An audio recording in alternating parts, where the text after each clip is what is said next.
Welcome to the Point Man Podcast. This is a mic'd up men's group of 4 Catholic fathers challenging each other to be the point man for their families.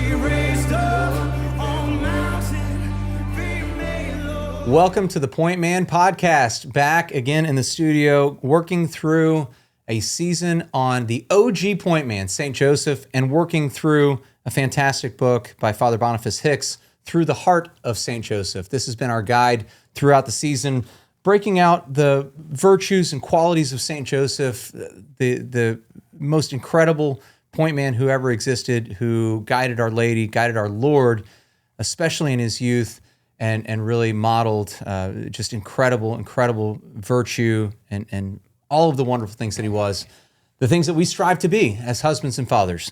So again, back in the studio with Clint Captapon, Sam Blair, I'm Chris Price, Jason Angelette. We've got Gerardo and Yaelin again behind the scenes. I loved the packed house. Appreciate you guys working behind the scenes as always. The topic today is going to be on silence, which is kind of funny in its own right. So we're going to be talking a lot about silence, but it's a great virtue from St. Joseph. I will start how I'll finish it today, which is I need to be better than this in this area for sure. But let's start with our check-ins. How's everybody doing, guys? Silence. There it is. Man, it's a tough day today. I'll be honest. I was sharing a little bit with Clint before we started. So Jude's senior year is this year. So I've got now 2 in college. My son Jude is a senior, and then I got another one in high school, Nene, and then Nor, my youngest, she's in 6th grade. And then so we had like this little ceremony that they do at St. Paul's, and the parents were there, and it was like they just marched through the arch, right? So they walked through, and then there was this breakfast with the parents, and then the seniors are all doing their Unity Day today. So it's a big deal for the seniors. So pray for them today. And then the other thing that was, it was also after that, when they left, the seniors, the parents stayed, and it was all the, stuff about top scholarships for Louisiana, like applying for colleges. It's a lot going on right now. It's a senior year. This is going to be going by fast. You're preparing for graduation, but you're also preparing for college. And then there's also the juggling of all the other things. And I don't know, my mind's in all this space of just trying to process that and trying to, be present. And I think, so one of the things that I want to I say this out of love is just that, in marriage, you're blessed with this person in your life that is meant to help you get to heaven, right? So like in marriage, the helpmate is to help each other, not just like do the dishes, build up 401k and have a nice house. That's the helpmate of helping each other get to heaven. And on the journey, there's so many things that come your way. But to see that, Satan wants to divide that. He wants to come in and he wants to separate the two of y'all together because he knows that God put that person in your life for a beautiful reason to help you get to heaven. So if he can divide that, then you're going to be not as strong as you could be and should be because of your sacrament in marriage. Does it make sense? So what I'm realizing, just like the whole thing of like experiencing these things with my son's senior year and like getting ready for college and dealing with the transition of my older 2 in college, the gift it would have been to have had my beloved next to me on this journey. And so, but I know that I'm not alone and God's with me and his grace is sufficient. But I just want to encourage y'all and all the husbands out there to really lean in on that beautiful gift that God has given you as a wife, and to be supportive and to lead with humility, and to see that person is in your life, not to prevent you from having joy, but is the way that the Lord is trying to lead you to a fuller, happier life, is with her, not apart from her. Just piggybacking off that, like we're talking about silence, and I think the leading topic here is silence is good, and that's the overarching understanding of this episode is, hey, silence, we need more of it in our life. It's good, but silence can also be unjust if you see an atrocity take place or an injustice and you're silent. Yeah. That's not virtuous. Yeah. If you're upset about something and you're not communicating, or it could be a passive aggressive move of silence, also not good. Or you see people that are hermits, maybe not pursuing the Lord, but just because they don't like people or they don't have the social skills and they're not really fully integrated. also not good. And then there's the gift of silence, and that's really what I want to talk through. But also in married life, how, like just yesterday, right? Check in here is I was going to an event, and we've got 2 little ones, and my wife's like, hey, look, can you meet us here, and maybe you can help watch the little ones, and we can catch up before you go to this dinner. So I show up, it's summertime in Louisiana. I've got pants on, long sleeve shirt, thinking I'm going to meet her indoors, and she's like, I'm outside. Like, outside, bold move. Like, what are we doing here? And I'm in like a white shirt. Our armpit stains are real, and I'm like sweating before this function, holding this baby. I'm like, what is going on? So instead of engaging my wife, I'm like silent. Because I'm processing real frustration that I don't know how to communicate. I'm not going to talk about armpit stains. I don't know why I'm talking about it on this like podcast, but I didn't have the ability to like clearly articulate that in the moment. I'm concerned that the baby's going to have like a runny diaper on my nice pants, and like very inward focused, So that's not the silence we're going to be talking about here. And instead of engaging my wife in the helmet, I'm like going inward, and that's not the silence. And at the same time, they're very much related, very different. And so I think that's important to like, as we go into this topic. Yeah. I sweat a lot too, bro. But thanks, Jason. I need to hear that, man. Praise God. And I'm praying for you, brother. Thanks, man. Yeah, a lot of noise going on. My wife speaking of sweating, my wife had to go pick up my mother-in-law last night at 11 o'clock at night across the lake because her AC went out. So, and if you're wondering what across the lake means, it's the longest bridge in the world. So Yes. it's not a quick drive. Literally, that's not being exaggerating to the facts. So that doesn't add to the silence in my life or her life when when you're dealing with just noise that you can't plan for or all you can do is just respond to. So when last night when we're entering into silence for the night, she gets a phone call that she has to go on an hour drive to go pick up her mom. So that's where we are. Wow. AC still needs to be repaired? Yes. Okay. Yeah. August in South Louisiana with no AC. They can pretty much charge whatever they want to get it done. Appointment HVAC. Listen, We should start we need an AC sponsor here because the attendant responses Job from those security guys down is here. like, oh well, there's no doubt about that. Mine is actually a shout out to a buddy of mine. I'll try and keep it as short as possible, but I've got a guy who I played college tennis with who is now a coworker. We were in each other's weddings. Awesome guy. And after college, he actually went on to be a tennis pro for a long time and teaching pro. And I love tennis. I always have. And the sport has given me a lot, friendships and business partners, but also been just like excruciatingly frustrating for me. So now that we're coworkers, we like FaceTime each other and like we'll be chatting about work. I'm like, can you, because you're just such a better tennis player than I was, can you like telehealth my tennis stroke for me? And so this happened literally like 2 days ago. I was just miming, the way I swing. And he goes, Chris, what if you start, instead of holding a tennis racket here before you swing, what if you held it here? And I tried that the next time I went out, and I'm crushing the ball. I'm crushing it in a way that I have not I've played for 30 plus years, crushing the ball. And he's like, how was it? And I was like, it was amazing. Like I like skipped off the tennis court. I was like so happy. And then, but I told him there was this real like anger that also came out in that. It's like, how could he see that on the phone, me miming this? And I've had many, many instructors. My parents paid good money for a long time. I had college coaches, granted, the Division III level. How did nobody catch this? Like, was I really doing that poor of a job listening? Probably. That was a big factor. But how come like this to this makes such a huge difference? Only reason, so shout out to my buddy DJ. Thank you, DJ. I love you. But like, I actually told DJ, I think there's a mirror here in the spiritual life, which is like, it has to start with like a love, a passion, an enthusiasm, a desire to do it, right?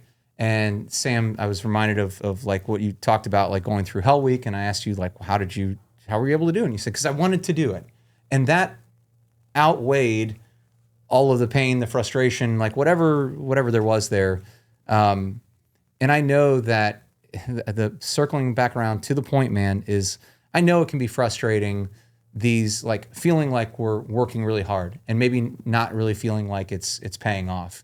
God reveals it in his time. So I'm like, why did I know this 20 years ago?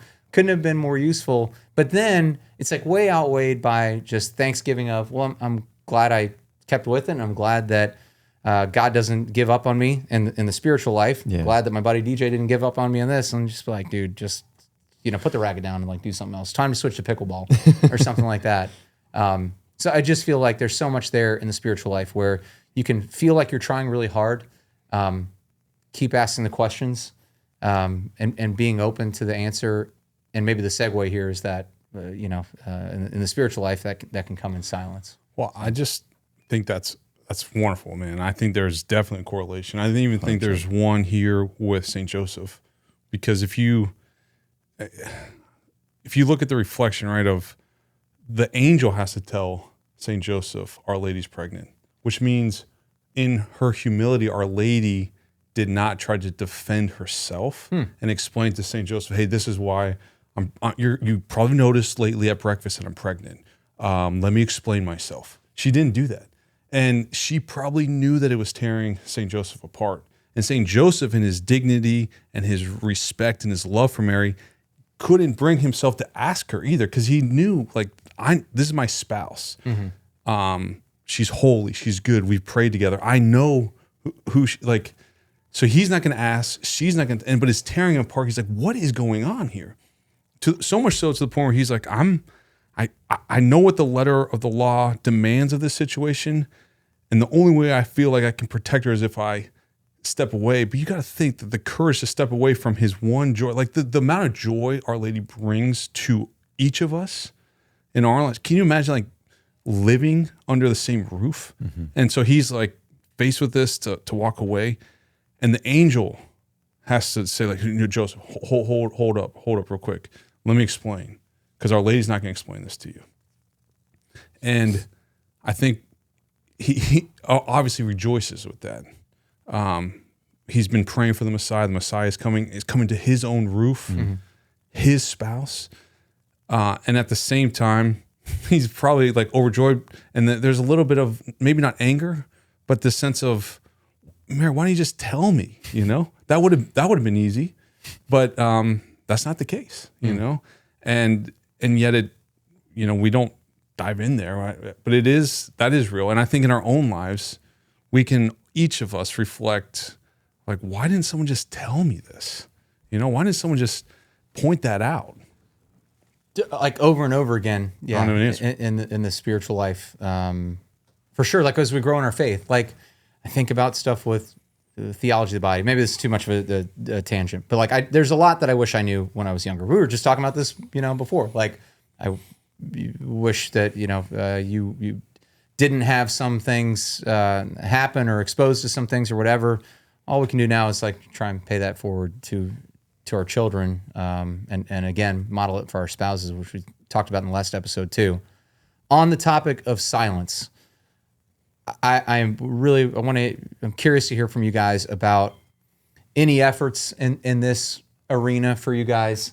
I can tell you personally, I'll start with me, that anytime I try to practice silence of any kind, like take quiet time to myself, the first thing that I realize in silence is that it is really noisy inside my head. Yes. And it is very, very difficult to find interior quiet, because my mind is racing about all of the things, all of the things. So we can do both. I mean, and we should do both: interior silence, exterior silence, interior noise, exterior noise. But I'll just start there and saying I have a real tough time with silence. Even when I sit there, okay, I'm going to really try hard to be silent. Especially when I think we have to obviously realize how noisy things have gotten over the years. Like not just because like we're dads and we've got jobs and kids and responsibilities and mortgage and things like that, and a roof that I need to repair and this tree that I got to take down because termites took it down, and I got to, all those things, right? That actually happened, but that was this week anyway. But the point is that all that noise that's going on and the demands and stuff like that, like it's just getting bigger. But then there's also the fact that like we're in a time like where we didn't have as much like things trying to grab our attention as a culture that we have now than we didn't have that before. It wasn't. We willfully fill our lives with noise. Yeah, 100%. It's like when I'm driving over the causeway, it's like, how many podcasts can I cram into the 26-mile bridge? Yeah, right, It's exactly. like instead of sitting there in silence and reflecting on something, it's like, it's like I can listen to this, I can do this. It's like before you had like your little visor of like maybe 12 CDs that you could listen to. right, and you're sick of them all. Yeah, like and you're just listened like, I guess Vanilla I'll just Ice and over and over, whatever. But like your phone, like Spotify, like Apple Music, Amazon, like I can listen to any song. the last thing you want to do is sit there in silence. Yeah. Like Why is that, Clint? That's an important point. Hey, this is Chris Price from the Point Man Podcast. Just a quick reminder, we are a nonprofit 501c3 company. To financially support our mission, please go to our website at thepointmanpodcast.com. That's thepointmanpodcast.com. Thank you for your prayers and support. We are praying for you, each and every Point Man listening. Now let's get back to the show. I think because it's uncomfortable.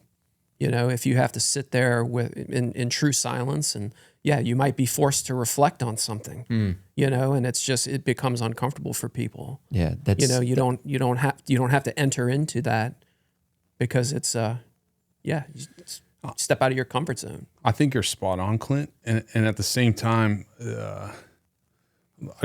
my boys are swimmers. They on a swim team, and I grew up, I was a swimmer.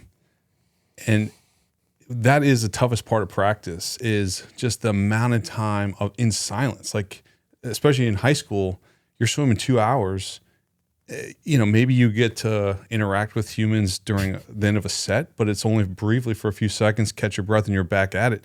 And so that whole time, you're just in your head. And that can be a very scary place for most humans because you're thinking about all sorts of things. You're processing the day, but over time and just being saturated in silence, I would look forward to that too. Like I would almost crave. Part of that, I'm an introvert, but part of it is you realize the gift of silence. Like, oh man, I can actually think. I can actually have some white space. And if you look at some of these incredible leaders, thought leaders, CEOs, in their day-to-day, they'll carve out at least 30 minutes to just think deep and wide on a topic, or where they can drive their industry, or they'll go on a hike.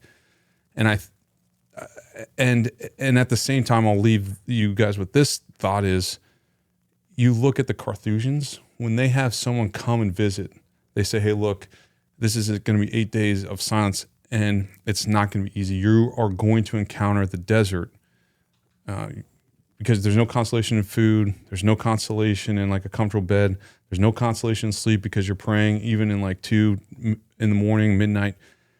There's no consolation in Netflix. There's no consolation in alcohol. It's just straight silence. And at the end, though, people are so grateful for that experience. Yeah. You talk to someone who's gone on a 30-day silent retreat, following St. Ignatius. They're like floating on cloud nine. They're like, it was the most impactful, game-changing 30 days of my entire life, because they actually have time, and silence creates that opportunity to engage with the Lord. And if you think about your maybe hesitancy with silence, you could also maybe tie that back to your hesitancy to like sit with the Father. Sounds like a noise detox. Yeah. Yeah, it's like, okay, so whenever we do married couples retreats, like one of the things why I feel like the one thing that we do with faith and marriage that is most impactful are the retreats, because it pulls people out of their traditional schedule that they have. Like, instead of going to like a one-shot talk or like a dinner date night, which is all great, but when you go on a retreat, that's hours away from all the to-dos. And then I feel like it's like that spot where after you go to a concert and your ears are ringing, and you don't realize your ears are ringing until like you lay in bed and you put your head on the pillow and you're like, oh my goodness, like I can still hear everything. Like when you're on retreat, like all of a sudden I feel like you realize all the noise and it starts dying down. And then by midway, it's like there's this openness, there's this rest, but there's this place of like being able to listen. And that's, I think, so what we need to do is recognize it at least first. I mean, just start off like, do you believe that like there's just a lot of noise in your life? Okay, so just recognize that. Okay, one. Do you think that silence is good? Well, okay, let's talk about that. Well, silence, God speaks in silence. I think the Cure of Ars said that. Pope Benedict XVI said that. St. John of the Cross said, silence is God's first language. So silence is God's first language, as St. John of the Cross. And Mother Teresa said, in the silence of the heart, God speaks. Okay, so again, and then tying in another why that's important. We're created in the image and likeness of God. We're created by God for God. So if God wants to speak to us, then obviously silence is the place where we need to be. So therefore, we're made for silence because that's how we're able to be in relationship with God in that silence of our hearts. So again, it's like this. Okay, so silence is good. We're busy. We've got a lot of noise. What do we do practically speaking to help foster that space where it's not as uncomfortable? Maybe it's still uncomfortable, but at least we know it's important. To me, this is the gem of the Adoration Chapel and the gift of the Adoration Chapel. Like particularly, the church gives us this unbelievable gift of the presence of Christ, body, blood, soul, and divinity in the chapel. If you don't know where your local Adoration Chapel is, please go find it. And if you've never gone in there and spent any time, challenge right there. And again, talking about things that I didn't grow up with or know about or have any awareness of, and now it's such a tremendous gift. Short of that, anywhere. I mean, I think men enjoy a healthy amount of silence or just quiet time or time without. I think we seek it. I seek it externally plenty because there's plenty of noise out there. I do think it's the internal silence that can be more challenging in some ways. But physical space, yeah. I mean, give me the Adoration Chapel and short of that, I don't know, just a walk or something like that. Right. Yeah. Like, so to your point, like, I think we do know that we want silence. We try to break away. And I think, but it's like we're hungry, we go to candy. Like we're hungry, we need to go to something of substance. Like instead of going to like YouTube and watching another video, funny thing or something like that, like we need to make sure we can. That's not silence. That's not silence. It's kind of like it's unplugging a bit, and it's kind of getting like in a story or whatever like that. That's not bad, but it's like, are you actually doing something of substance in that silence, which is just to be before the Lord? When I think also, I mean, here in Louisiana, you go sit in a deer stand, or a duck blind. Right. You're not playing music. No. I mean, and a lot of people love hunting. Yeah, you get to. I mean, pulling the trigger is like, what, a couple seconds? I mean, not even. Microsecond. And I'm sure people will say, look at the deer I killed or look at how many ducks I killed. But ultimately, they like being with their buddies, when they're not hunting. But I think if you ask a lot of guys, say, man, I just love being out in nature. I love the silence. It's almost a forcing function, just be still. They might not understand or have an appreciation yet for adoration, but they certainly have an appreciation for silence. And I think the same out west, guys going out, hiking in some of these national parks, like, man, it's incredible. I went here. A lot of that's in silence, and they just get to unplug. It makes it easier too, because like it's God, you're in God's creation, and then you have that appreciation and the silence. It's like that's when it really comes together. I think for men, So tying it back to St. Joseph, I feel like that's like the thing that from this particular focus that we're doing in this episode is just silence. Like, man, talk about really encouraging me to really step more into that place of silence. I know that like that's kind of like what Lent is meant to be, that space of silence to kind of detach from some of these things that are kind of pulling our attention to kind of put our focus more on the Lord and prayer and sacrifice and all that. But also too, Advent is meant to be that space, a kind of a penitential season too, where you're trying to like prepare for the coming of the Lord. But then annual retreats, men's retreats, going on that, like we have down here, we have Manresa, which is in Convent, Louisiana, which is like probably one of the most successful men's retreat houses on the planet. Weekends filled like every year, every 52 weeks of the year, whatever. And then even sometimes during the week. But the point is that there's that space that guys have been able to find, and that it's quiet, it's silent, the food's great, beautiful nature to walk around in. And then I would encourage, obviously, for families, couples, go on retreats together, but daily, I think we need to have that daily space away. But to the point of adoration, I would definitely just encourage that habit of adoration, like at least once a week, to sit with the Lord. Like you said, like it's interesting because you talked about how, like in tennis, like you've been playing tennis for all these years and you've had all this experience. But it was really cool that you were open to the idea of like, I can improve, and that, which is huge. It's humility. But then at the same time, like you learned something that was so powerful of a game changer for you. And that's the thing, is that like that adoration. I mean, I know you do your prayers. I know you know to somebody. Like, let's say you're doing all these things, but have you dedicated a consistent amount of time on a weekly, annual, monthly basis, whatever, where you're going before the Lord and just putting in the time to be with Him? Yeah, my intention when I go to adoration is I'm going to have this like profound prayer time. Yeah. But I end up going in there and I just sit quietly. Yeah. Because it's finally silent. Yeah. Because my ears are ringing from Yep. from the noise, and I haven't even been to a concert, But you go and you sit, and I like to go and just sit down and just listen. Instead of thinking that, hey, I'm gonna come up with this really profound prayer that's gonna change my life.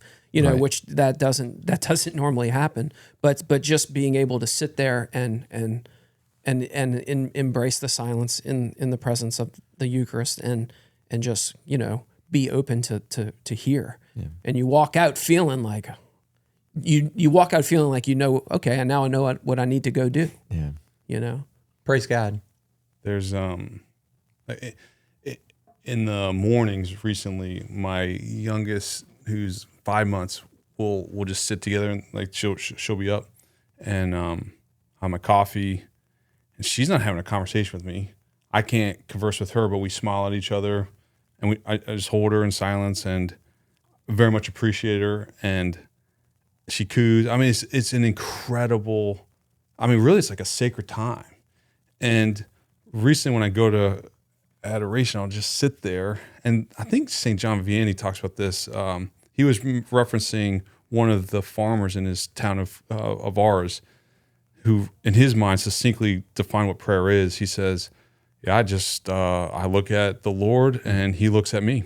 He's like, "That's prayer." Yeah. And I think there's something so profound, simple, and beautiful about that, and yet in the silence, we can also engage our family, And I love the fact that when the Lord says, "Be like a little child," it's been this aha moment for me recently, holding my daughter in the early mornings, because in that silence, we don't necessarily have to say these verbose things to the Lord. That is important too, to just share what's on our heart, but to just sit with Him and, look at Him and He looks at you. There's something incredibly deep about that. Yes. And yet it's very simple. Yes. It's not a complicated thing. It's just sit there in silence, and you can be present to. I feel like a gift of it, and this is, St. Joseph as really this incredible model of silence. There's not a word that's quoted from him in Scripture. He's a master. I think Father Hicks calls him a master of the interior life. Mm-hmm. In this silence is a freedom and an opportunity for clarity that, like what we were saying earlier, if it's filled with noise or the next thing or whatever, it's only so much brain space. And if we just throw junk in there, if I just throw junk in there, which I do all the time, am I leaving room for the Lord to speak? Yes. And there's a quote from the book, and there's a whole chapter dedicated to this. A friend in silence. Words can only be pointers to a reality that presents itself ultimately in silence, in a place where words fall off and only love remains. Man, when I start if I can spend any time in silence and I have the wherewithal to start to sift through some of the garbage and the junk and just set it aside, and like what remains, there's the Lord saying, I love you, and I want you to know me more.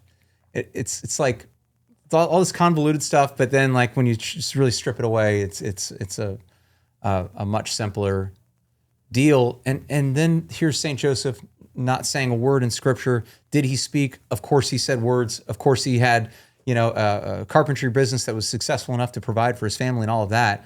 But is the power in his words? The power's in that he just has such clarity from the Lord because he gives the Lord room to work and to speak. Yeah, that's so. To your point, in the book, he was quoting Father Hicks, Saint Augustine, who famously said, "You have made us for yourself, O Lord, and our hearts are restless until we rest in thee." And he says, "We make room in our hearts for so many things that they do not satisfy us, but we busy ourselves and fill ourselves so that there's no room left for God." So to your point, we're going to constantly try to pour things into us, but is it satisfying? Is it? And then do we need to make sure that we, like what you're saying, Saint Joseph had that time and that space to allow his heart to be filled, which gives him the ability to be the effective point man for his family. So here's further on, he talks about adoration, and this is beautiful. He says, Saint Joseph, this is okay to meditate on this, like you talked about your daughter, holding.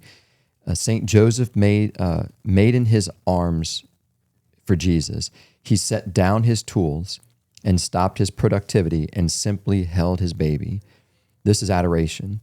It is not efficient or productive. It is a simple act of love that says it is enough that you exist and that I exist and that we can be together. Let us spend a few moments reflecting on Saint Joseph holding the baby Jesus in his arms and gazing on his sleeping son. The longer he looks, the more love fills his heart.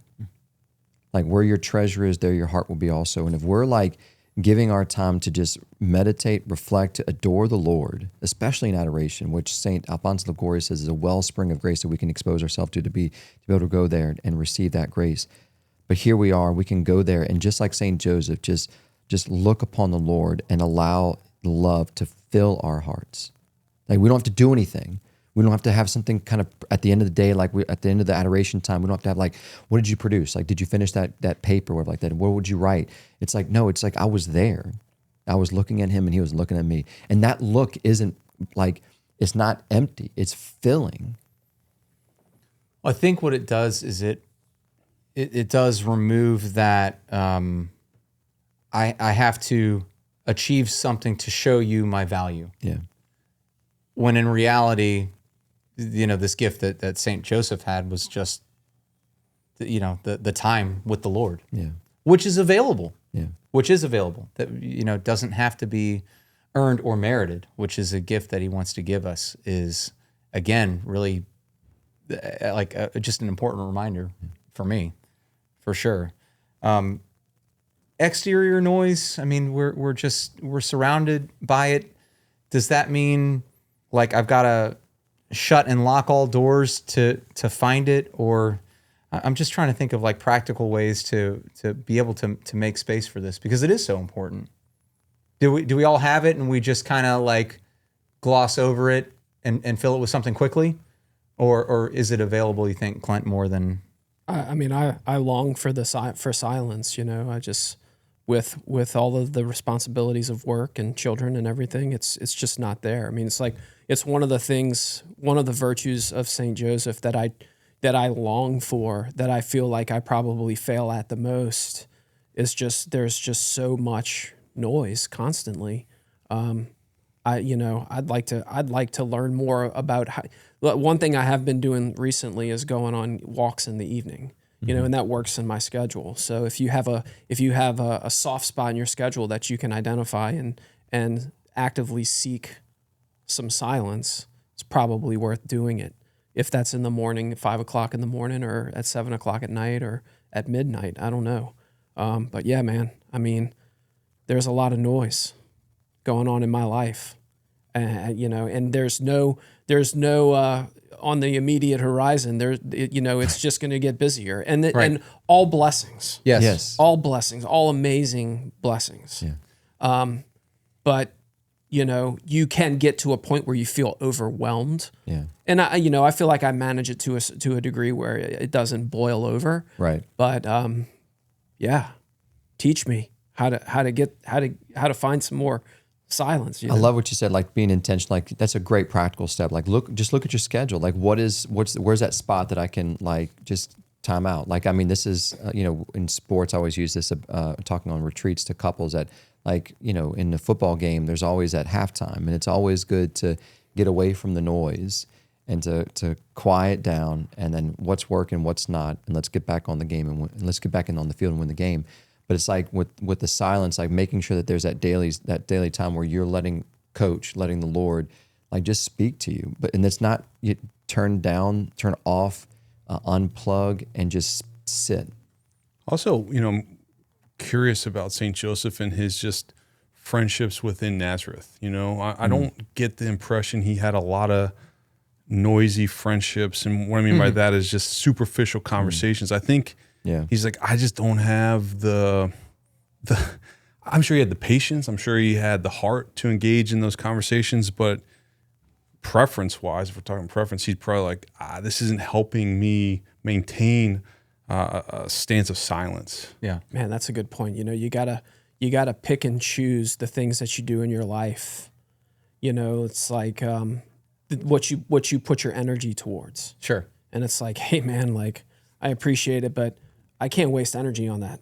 Yeah. Like that's not going to bear any fruit in my life. I'm not going to waste energy on that. I don't mean to pick on anybody, but like for me, I used to be a lot more into watching football on Sundays. Right.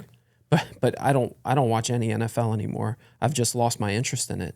And since I've done that, I mean, removing that from my daily or my weekly agenda, I'm more focused on and focus my energy on things that bear fruit in my life. I don't need to spend all Sunday watching every NFL football game. I just don't care. Right. There's more important things for me to do.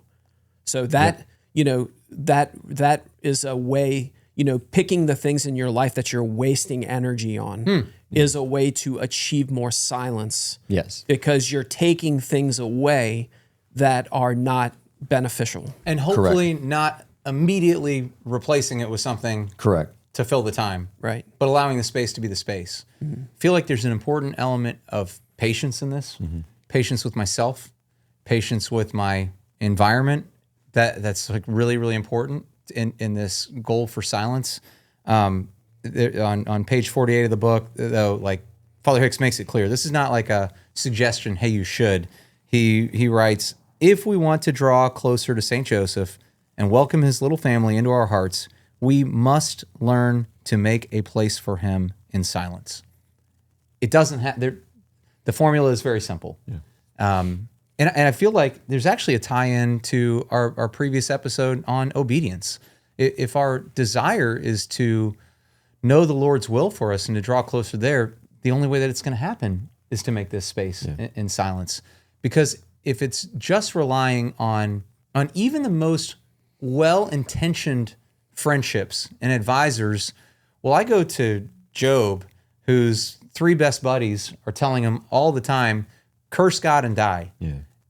Job's got to have this dialogue with the Lord himself that only takes place in silence. Like, if it was just listening to the advice of his buddies, good friends, guys that he did a lot with and was around a lot, and I'm sure loved Job, but they were giving him bad advice. So he's got to have time to discern, the noise and filter that out and just have faith in the Lord, and then, gets the smackdown of all smackdowns at the end. But Well said. I think that, right, is a reminder that this silence is about our friendship with the Lord first. Because that's what the whole point of the podcast, right? We're talking about, like, this is a mic'd up men's group. Like, we're trying to, we need to band up as brothers, and as iron sharpens iron, so man sharpens his fellow man. Like, we need to be able to have deeper conversations and be able to rely on each other, to hold each other accountable, to say, hey guys, help me with in prayer with silence. I've got this idea that I'm going to do this. Can you hold me accountable? Like, we do that, man, we're going to be strong. But to your point though, is that we've got to make sure that it's not all about just making sure that I'm making time for the guys. Like I got to make time first for the Lord, and I make my time for the guys so I can be a better son in the Son, that I can be a child of God, that I can be a better husband, that I can be a better father. That's our friendships should be leading us not to be always engaged in like the fun of being a friend, but being focused on our faith and on our family. I think the other thing too, just pulling the thread on that, and what you've said, Clint and Chris, is silence also allows for the ability to be present. It also allows for us to listen, to observe, all those things that can't take place if we're distracting ourselves with what you name it. And I think in the beginning of this season 1, we talked about how we were kind of taking like a news fast, or maybe stepping away from different distractions. Like I love being up to speed on different current events. Yeah. But ultimately, do I need to?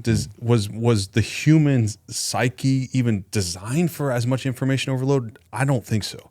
I think our culture today is very anxious because we don't have the discipline or the understanding or the comprehension that we don't need to know all this information. Yeah.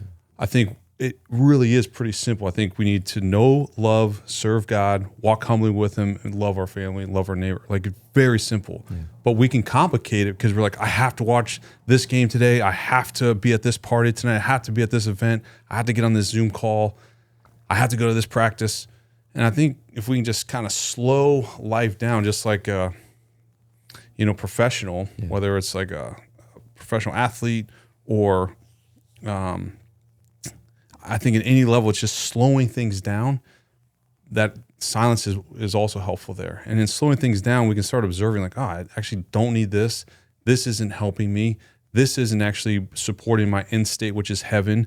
This isn't supporting my family. If I get rid of this, I can actually be present when my kids are, Dad, just 1 minute. I'm trying to figure out what's going on Fox News. And my wife's like, what are you doing? And you're just like walking around with earbuds, just totally lost in the sauce. So I was randomly, I was watching this thing on parenting. There was this guy that he wrote books and did a lot of work on like basically brain health for children. And he's like, basically like one of the number one things that we can do to like help our children's brain development or relationship is one thing he said was time. I remember Jimmy Sager said this a while back. He said to me, how children spell love is T-I-M-E. And he said, so one of the things he says is that he talks about this guy on the show was talking about like quality time being, or special time being really important. And he said 20 minutes every day, 20 minutes, he says, sit down and with your son or daughter and just spend this time with them. And he says, and be silent. Ask them like, so, get them talking and don't try to, he says 20 minutes of a staring competition. Not trying to, right, exactly. Well, he says like not trying to like correct, teach or discipline or reprimand or anything like that. Just put all that out your vocabulary and just they say something, just follow up with another question to learn more about what they're saying. And he's basically saying is that like the strength of being fathers for our children lies in silence with our children to allow them a chance to speak. Right, you don't have to come up with some fake conversation or ask 100 questions. No, because that's the thing is that like if they don't feel heard, then they're not going to listen to us later on in life. And I learned that the hard way. I learned that one of the things that my kids were telling me, especially my older 3, I was hearing this. It was like, you don't listen. I'm like, what do you mean I don't listen? Like, I know what you're going to say before you say it. So don't even say it. Like, it's a no. We're not doing it. I don't care. Do what I asked you to do. And like, you say that enough, and then they're drifting away. Mm-hmm. And so it's like, okay, well, what am I missing? I'm missing a chance for them to speak. That doesn't mean I let them run the house, and doesn't mean that they tell me what to do.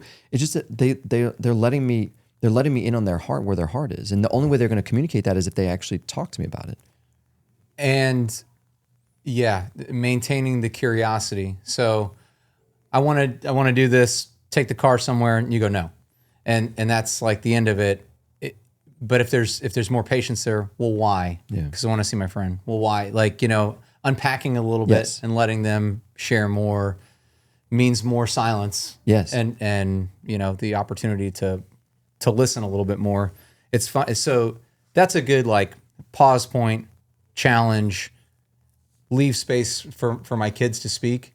Knowing that we were coming into the studio today after when we were driving in town, it's about a 20-minute drive into town for us.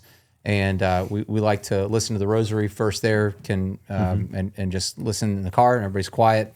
And usually I'll just then ask Ben, because it's been great to just listen to the rosary. So usually I like immediately, okay, what song do you want to listen to? Well, this time we ended the rosary and I just thought, I'm just going to let him say whatever he wants first. I'm just going to pause the next track and it's just going to be quiet and just see what he has to say. I wonder where his mind is. Is he thinking about something about the rosary? Is there something else on his mind? I'm not going to say a word until he does. So maybe just that game, that challenge of like, just let them go first and like have just one exercise, one discipline, just let them go first, no matter what. Like next time you see your kids. So we're just driving into town and the next thing he says is, hey daddy, look at that boy running over there. It was nothing. He was just like looking out the window or whatever. And then just listening to him like offer his thoughts. It didn't have to be profound, but I'm sure there was something deep down in him that just felt free to say whatever he cared to say. And isn't that a gift in and of itself? It doesn't have to be profound, but it's free.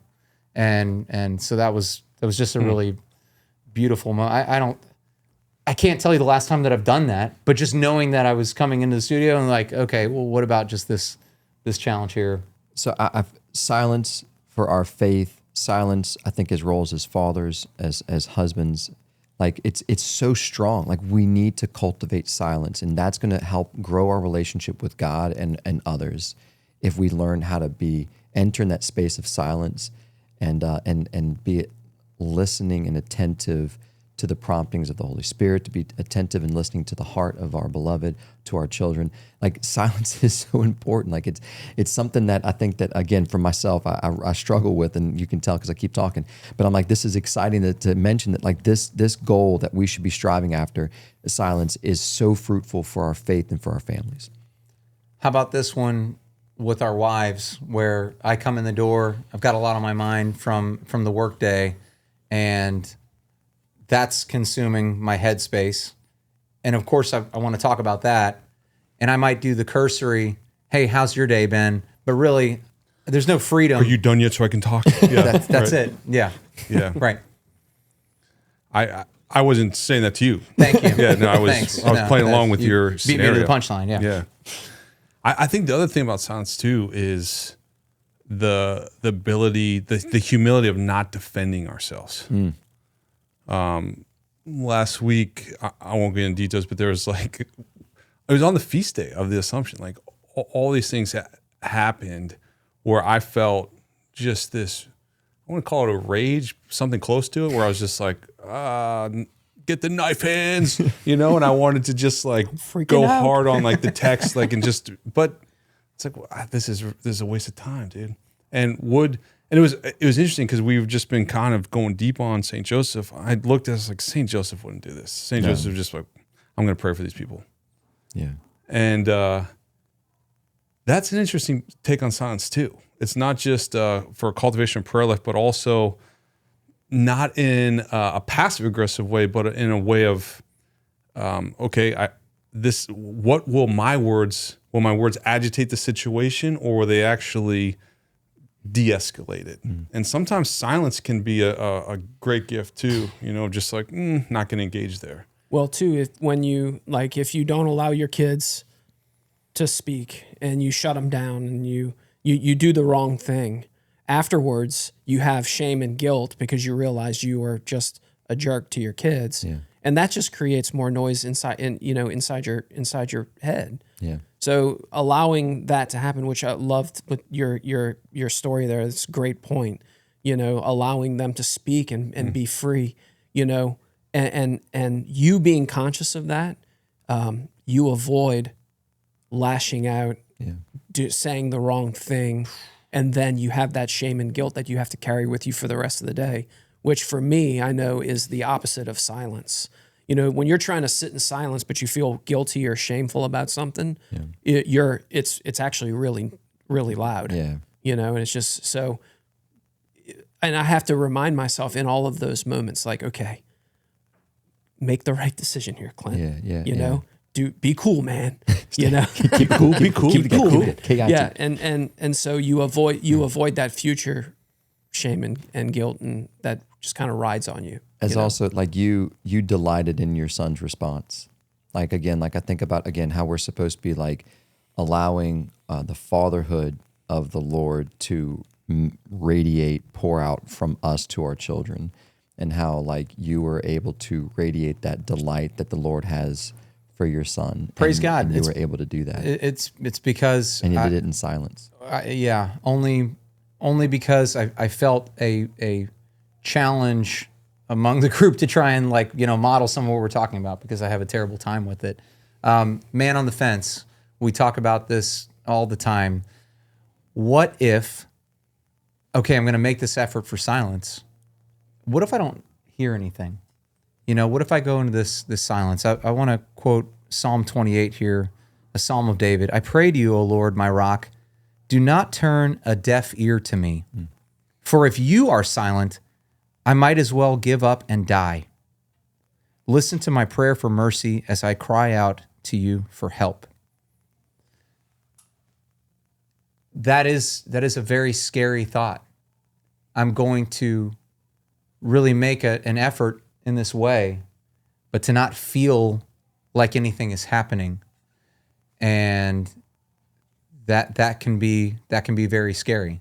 And I won't pretend that it's like linear. I think what we're collectively speaking from is a series of a lot of effort over a long time, with some consolation, with some desolation, with some rewards, and some I didn't hear anything, and I don't feel like I really got much out of that. So, man on the fence who says, yeah, okay, what if I put in the effort and nothing happens? Yeah, I mean, I would just say that is a temptation. Like you feel like it's a waste of time. Like, what am I doing here? Like, I didn't get anything. I didn't hear anything. Why would I try to come back to it? And I just got to, and then it's like this point of like, well, I just got to rely on myself. I got to fend for myself, because I'm used to that. I'm used to being in that spot where I'm trying to take the bull by the horns down, because if I don't do it, then who else is going to do it? And I've got this struggle. I got this challenge. And when I go to the Lord, I just hear nothing. I think you're also hitting on something which could, this is my take, right? That it could be its own podcast episode, because you're really hitting on spiritual maturity in a lot of ways. Because if you read the lives of the saints, almost all of them go through a period where in their pilgrimage, in their friendship with the Lord, in their walk of faith, there is almost like a pulling back where the Lord is testing their resolve and their commitment to the friendship, not just because of the graces or the consolations, but okay, now what? And so part of our own initiative to incorporate silence in our own life is almost like the muscle building for that journey when we do experience that silence. Because if we're pursuing sainthood, which all of us are here, we're going to encounter that. And so the more we can prepare for silence and just be like appreciative of it, the more we're going to be comfortable in that as we journey. Because I guarantee that if we're taking that seriously, that will happen. I think any spiritually mature Christian will encounter what you're talking about. Yeah. Were you thinking of Saint Teresa of Calcutta? All of them. I mean, because that's a famous example, right? Where she said, or maybe they found out posthumously that she wrote that there were decades? It was 30 years. Yeah. Decades of silence. This saint, she is, nobody can say anything disparaging about her. And you would say if anybody knew the love of the Lord and the closeness of the Lord, it would be this incredible woman who herself felt a distance from the Lord.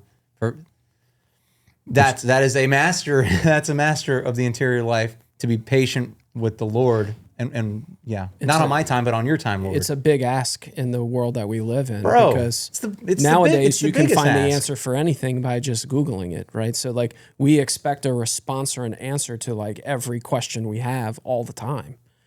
So like you're saying, when you go to adoration and it's like, hey, Lord, I'm here and I have these problems and I need you to solve this for me, in the next 45 minutes before I leave. you're probably going to be disappointed. Yeah. But we live in a world where every question, anything you can possibly imagine, you can get an immediate answer for. I remember going camping when we were young. Like somebody would have a profound question, and we would all just be like, I don't know. Like, I don't know the answer to that. And we're not going to find out tonight because we don't have a stack of encyclopedias with us. There's no cell phones, there was no Google. So you had questions that could not be answered, and we were all okay with that. You just kept sitting around the campfire and it was okay. Were we cell phone free on our father-son camp out? Did we make that a rule? Can we make that a rule at our next one? We were not. I definitely had connectivity. But just on that, I don't want to out anybody if this is you guys, but like if you have a, like you'll be in a conversation, it's like it's whatever, factoid or trivia or something. It's like, I don't know, let's look it up. And it's like, no, can we wait 5 seconds to actually talk about it? Yeah. Think about it, and maybe we can actually come to the conclusion on our own. And I think, of course, we all I want the answers right now as much as anybody, but I do give something away in the process, and it's subtle, and I do think that's from the devil. And the thing that I give away is the ability for my mind to just think and work. My mind, my mind to think and work, not the machine to think and work for me. This is part of the silence piece. In silence, we give the time and the space for the Lord to work on our hearts, and instead of just, well, there's got to be a quick answer right to this. So like coming back to that point of like I guess like kind of like the dark night of the soul, this kind of moment where like you're in this place of silence and you're trying to give it to the Lord and you hear nothing and you feel like this is a waste of time. And then you hear stories like Saint Teresa of Calcutta, who had decades of silence in her walk. And then so what do you do? And I think if in that case I think about, okay, well, one, you're not alone. There's some awesome stories of great saints that have walked before us, and we can like turn to them and their stories and see what did they do? What was their journey like? How did they overcome those dark nights? And what were the steps that they took to kind of like remain faithful in a place where they felt like they were abandoned? And then we can look to the Lord and reflect on those sacred scripture moments where our Lord's like, my God, why have you abandoned me? Which he's quoting, what is that, Psalm 21? Or is it 20? Because I know the Lord is my shepherd, I shall not want. Is that 22? Anyway, it's the one right before that one. There's that spot where it says it, and then but at the end of that psalm that he's quoting from is this recognition that God comes and saves. So anyway, we have these moments where that's real, though. It's not like he was just like, oh, that'd be cool if I said this right now and people would remember that thing that got, like he was experiencing the pain of that. So, but my point is that you're not alone. You band up with some brothers. Spiritual direction is important, just like to the point you were saying about your tennis game, about being humble enough to ask a friend, because he could have been like, bro, you've been playing for tennis for how long and you still need my help? It's like St. Francis de Sales says, he who has himself as a spiritual director has a fool. So like, how are we taking insights or reflecting on our swing? Who are we going to? Are we going to ourselves to try to figure that out? Because if we are, watch out. So I would encourage, like, you're not alone, spiritual direction, persistence in the Lord. Prayers are powerful. Offer that up. Like we talked about this, I think, last time.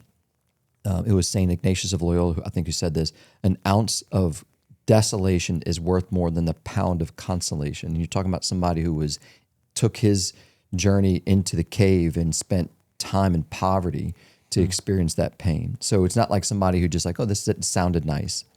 So again, my point that I guess I'm trying to wrap up here is that like that I don't want to brush over anybody's dark night and say just deal with it and just push through it. But you're not alone, and all of that is something the Lord is at work. Mm-hmm. He's at work in that dark night because he's trying to bring about a tremendous amount of light for you and for others because of your witness and faithfulness. I think that's well said, Jason. I also, maybe this is a takeaway for me in this episode is my experience with silence is it's challenging on a number of fronts because it's uncomfortable. You're faced with things you don't want to look at. You are also, for me, I become very aware of my discomfort and my resolve to actually find consolation in distractions. And Yes. whether that's sports, Netflix, alcohol, look at my phone, something to get me out of that silence because I'm like, this is uncomfortable. But it's also the beginning of, I think the real journey of the Christian life is it starts with silence. And that's almost like the narrow door, because there's also a lot of, you encounter the humility of your life in silence. You're like, wow, I am so little, which is uncomfortable for a Western male to acknowledge. You're like, because you look at all your frailty in silence too. Yeah. And so I think a lot of times, whether people can articulate the discomfort with silence or the fact that we live in a very busy world, when people see silence, they equate it with suffering, and when they see suffering and silence together, they equate that with Christianity. They're like, you know what? I would rather just be on the sidelines. And it's very easy to be on the fence. We talk about the men on the fence. I'm one of those guys, Right. Because I realize to jump in requires suffering, requires silence, requires jettisoning things that are actually not helping me move with efficiency towards the Lord. And both the awareness of that is uncomfortable, and the mustering of the courage needed to move out on that is also daunting at times. Right. So yeah, we're on the tactics and takeaways portion. It sounds like it's worth. I mean, the takeaway is it's worth it. Is that the Yeah. Hard though. It's yeah. and the Lord is there, but it's also, that's the wrestling match for me is every Lent. And then even like post Lent, it's like getting rid of something that is a consolation out of love for the Lord. That I don't know why it's such a big wrestling match, but it is. Yeah. For me personally. Yes. Yeah. Clint? Yeah. I love the point you said earlier too about going to visit the Carthusians, like in the cave, and you're up against this very difficult task, this 8 days of silence. But when you get on the other side of it, the feeling of I don't know, I don't want to say accomplishment, but the peace of mind and the peace of heart that you have, I definitely feel that way in my own life. When you do make the hard decision, and you come away and you have that peace, it's worth it. It's hard to make that decision on the front end because it might be really uncomfortable. It might hurt. It might not feel good. You got to do this thing you don't really want to do, but you come away on the other side and it was worth it. So that was a good point. I appreciate that. Thanks, Clint. If I can just pick Go last for it. comment is, you look at these like, we'll take Carthusians, you can take St. Joseph, you can take any of these saints. At some point though, once they cross the Rubicon and they taste the goodness of the Lord, it's almost like someone says, oh no, I don't want to give up French fries. And then they pursue this diet of blueberries and healthy filet mignons, and they taste like good, rich, nutritious food. They don't have a palate anymore for a Big Mac. Right. Yeah. They're like, that's gross. Like they don't want to go backwards. But when you love a Big Mac and you're like, I got to get rid of this thing and I pursue this healthy lifestyle and I got to stretch and work out and that's daunting. But once you taste it and you get into that rhythm, you're like, oh my gosh, I love filet mignon. I love a good Cabernet. Like I love broccoli. You're not going to actually want to go back and have Cheez-Its. Yeah. And so Man, I he's think disparaging French fries and Cheez-Its. Yeah, bro. Not cool. This podcast not sponsored by McDonald's. it's not. Yeah, it's not Or the supposed to be NFL. McDonald's. But I'm glad you used the word healthy though. This is for our spiritual health, which ties to my mental health, which ties to my Everything. physical health. Yeah, this is healthy living. This is a space for healthy living. If it's consumed by noise, I would argue with somebody that that's not healthy living. Just being consumed by noise. Just shout out to St. Joseph, somebody whose words are unrecorded in Scripture, who's the universal patron of the church, who through his silence, this is a man whose actions very clearly spoke louder than his words, and he's venerated above all saints, not for a single thing that he said, but for the way that he lived. And circling back to that first part, it doesn't mean be silent in the face of injustice. And it doesn't mean don't share something that's important to share, to be vulnerable for me, to my spouse, especially, and to the Lord. No, those are words that need to be said. The silence piece is the check-in with the Lord. Like, that's the silence. That's the fruitful and healthy silence.